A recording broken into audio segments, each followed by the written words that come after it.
Olá, que tal a gente percorrer juntos um caminho de profunda reflexão? Vamos olhar para a Via Sacra, a jornada da cruz. E a ideia aqui é ir um pouco além de só relembrar uma história, sabe?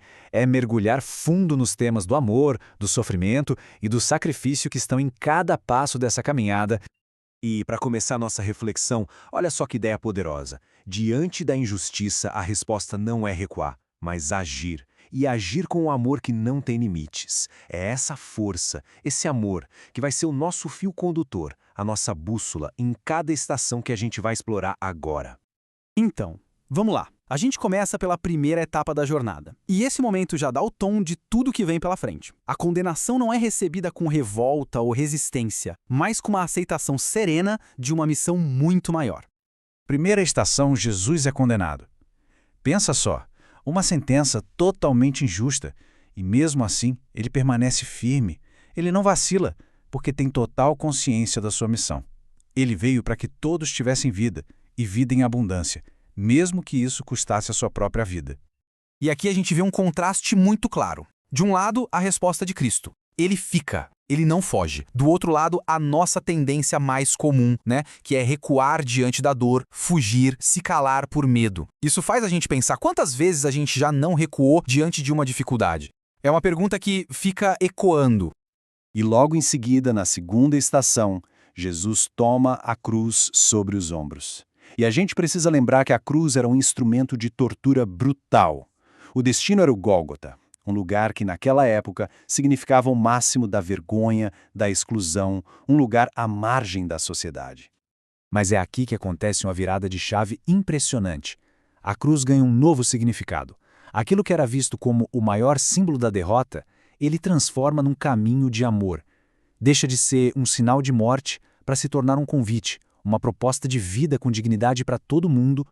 Agora a gente entra numa outra fase dessa caminhada, a do caminho dos encontros. Porque essa jornada até o Calvário não foi solitária. O foco agora se volta para esses encontros humanos, momentos que revelam uma humanidade imensa no meio de um sofrimento que parecia insuportável. O caminho é duro, pesado, e Jesus cai 3 vezes. A gente agrupou essas 3 quedas aqui porque elas trazem uma única mensagem, muito forte. Cair faz parte da vida, da condição humana.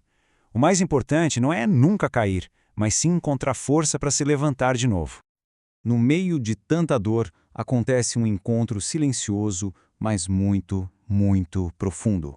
Maria está ali, caminhando ao lado do filho. Ela não grita, não foge, ela simplesmente está presente, e o sofrimento dela é descrito como uma espada atravessando a alma. Essa cena é o cumprimento daquela antiga profecia de Simeão. Maria nos ensina a carregar a cruz com amor, a ter fé mesmo quando a razão não consegue entender tudo. A presença silenciosa dela é um ato de esperança pura. Agora, aparece uma outra pessoa, Simão, um homem comum que estava voltando do trabalho no campo. E ele é forçado a ajudar Jesus a carregar a cruz. Esse momento mostra pra gente que um fardo dividido fica mais leve, e que ajudar quem está ao nosso lado é um dos pilares da fé.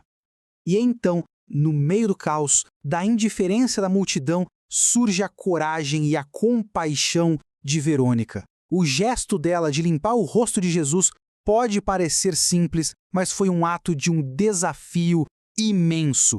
Um ato que restaurou, por um instante, a dignidade em meio à humilhação total. E o simbolismo aqui é muito poderoso, a começar pelo nome dela. Verônica vem do latim vera icon, que significa verdadeira imagem. Então o gesto dela vai além da caridade. É como se ela revelasse o verdadeiro rosto de Deus, que continua a brilhar, mesmo desfigurado pela dor. Bom, chegamos agora ao clímax da jornada.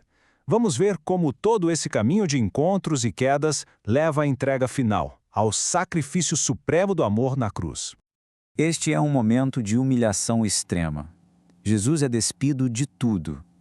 E isso revela uma verdade muito profunda.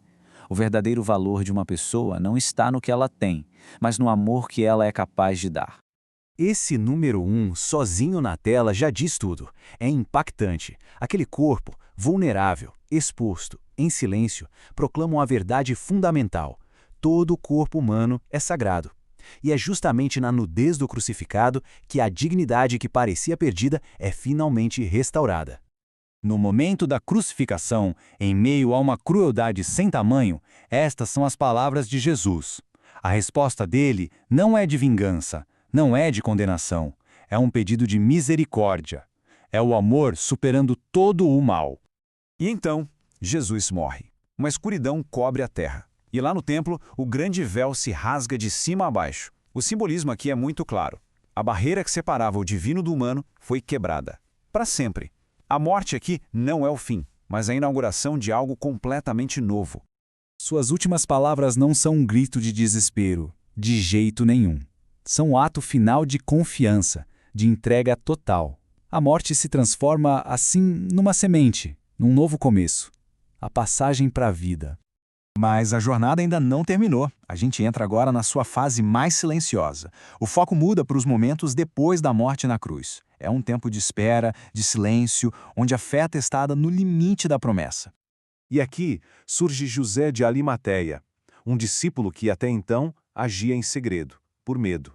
E é justamente na hora mais sombria, quando tudo parece um fracasso, que ele encontra a coragem para honrar o corpo de Jesus.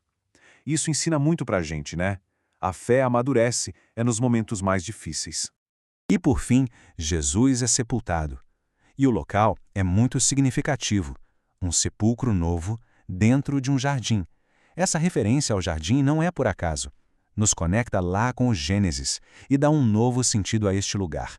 Não é só um túmulo, é como um berço onde uma nova criação está sendo gerada. O sepulcro, então, é muito mais do que um lugar físico. É um tempo. É o período da espera silenciosa, onde a fé é provada quando parece que nada está acontecendo. É a confiança de que, mesmo onde a morte parece vencer, Deus está preparando um novo começo. É como o grão de trigo plantado na terra. A esperança está ali, repousando, só aguardando o amanhecer. E a gente termina com essa pergunta, para reflexão. Essa jornada da cruz nos leva a essa conclusão provocadora. O sepulcro não é o ponto final. Na verdade, ele é o limiar. É a porta de entrada para a ressurreição, para a promessa, para uma vida inteiramente nova.